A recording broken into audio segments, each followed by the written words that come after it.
Selanjutnya, mari kita jelaskan tentang ajaran Tuhan Yesus Kristus. Pada saat ini, karena Tuhan Yesus Kristus datang ke Yerusalem, lalu mengusir semua orang yang berjual beli keluar dari bait suci, lalu menegur mereka, berkata ada tertulis di Alkitab bahwa rumahku disebut rumah doa.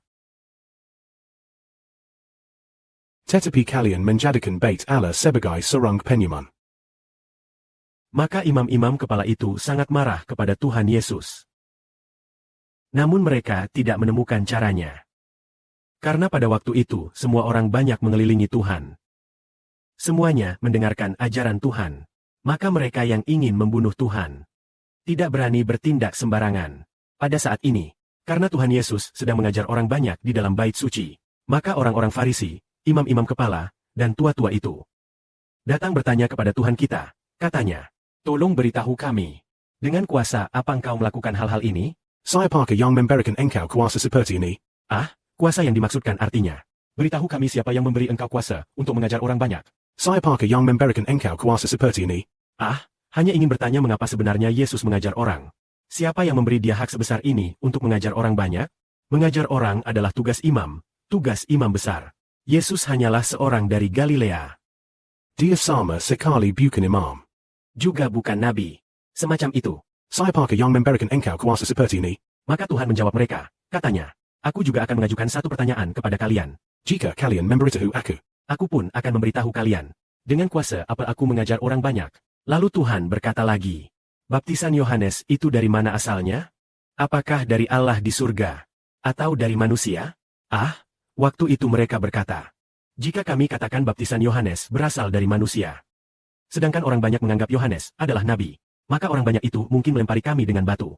Tetapi jika kami katakan baptisan Yohanes berasal dari surga, maka Yesus pasti akan menjawab, kalau begitu mengapa kalian tidak mendengarkan perkataan Yohanes? Yohanes bersaksi tentang aku. Mengapa kalian tidak mendengarkannya?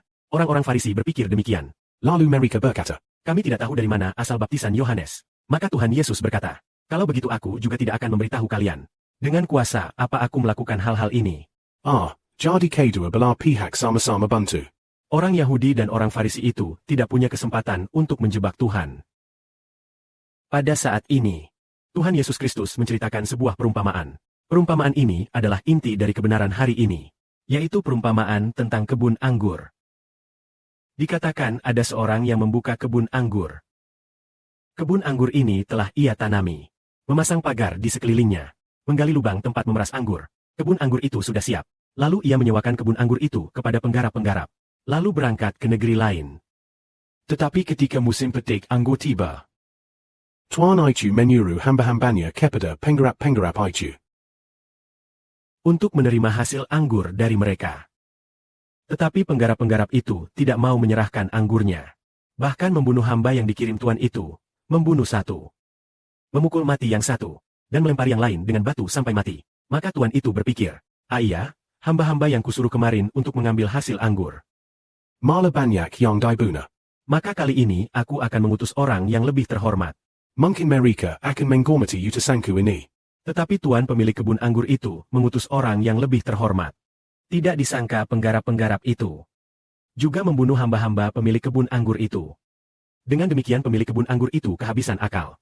Langsung saja, katanya, baiklah, aku akan mengutus anakku yang satu-satunya. Mereka pasti akan menghormati anakku. Tak disangka, setelah anak itu pergi, begitu petani melihat, ini anak Tuan Zhao, ini anak dari kebun anggur. Kita bunuh dia. Kemudian ditanyakan, jika begitu, ketika 9 orang dari kebun anggur datang, bagaimana seharusnya mereka memperlakukan para petani itu? Para petugas hukum itu menjawab, saat pemilik kebun anggur datang, dia akan, membunuh para petani itu. Kemudian kebun anggur itu akan disewakan kepada bangsa yang menerima buah pada waktunya. Maka dikatakan, buah Tuhan akan diambil dari kamu. Artinya, akan diberikan kepada bangsa yang menghasilkan buah.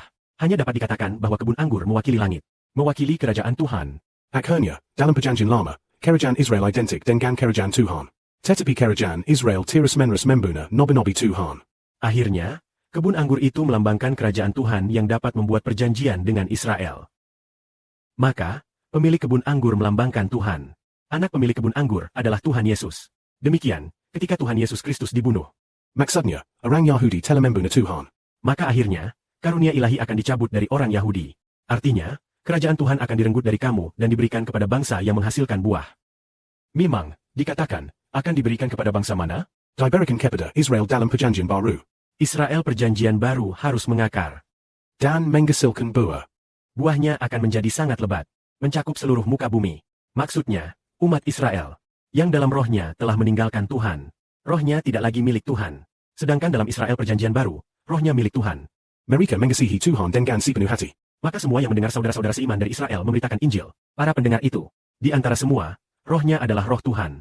Kemudian, buah yang berlimpah pun dihasilkan. Hanya dapat dikatakan bahwa Bapa akan membatalkan perjanjian. Tidak lagi memilih Israel menurut perjanjian. Sebagai kerajaan Tuhan. Melainkan memilih saudara-saudara, serta anak-anak saudara itu. Untuk kerajaan Tuhan. Inilah misteri kebenaran. Karena kita telah menjadi anak-anak kerajaan Tuhan. Di dalamnya terdapat Tuhan dan Roh Kudus. Semoga kemuliaan diberikan kepada Bapa. Amin.